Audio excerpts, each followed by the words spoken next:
Usa ka adlaw, nagsige ko og tututok sa larawan ni Mother Mary.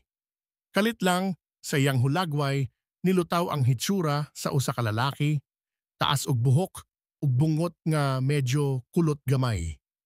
Ang iyang kilay ug mga mata, puti murag panganod, parehas sa iyang buhok ug bungot, puti pud sama sa panganod. Ang iyang aping taas ug niwang kaayo, lawom ang mga mata pero puti sama sa panganod ug taas ang iyang nawong nga murag niwang pero puno sa gahom ug presensya. Murag yun siyag usa ka hitsura nga dili gikan sa kalibutan, kundili usa ka pahimangno nga si Jesus mismo ang nagpadayag sa iyang kaugalingon. Ug narealize nako si Jesus mismo nakadungog sa akong pagpangita kaniya. Ug siya mismo mipakita sa ako.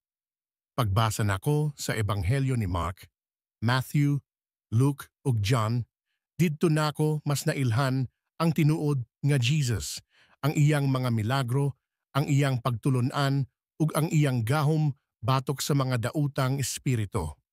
Nailapod nako ang kinabuhi ni Paul ug ang mga apostoles nga gihatagan og gahom aron ipakita nga sila tinud-anay nga gipadala sa Ginoo. Mga igsuon, dugay ko naminaw sa Ginoo ani. Niingon ko pa kaniya, Lord, naa naman ang imong Biblia. Kung dili gani sila mobasa, mutuo pa ka sila nako?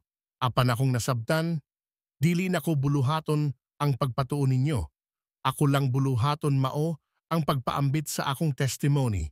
Ug kung matandog ang inyong kasing-kasing, ayaw ninyo kinibaliwala.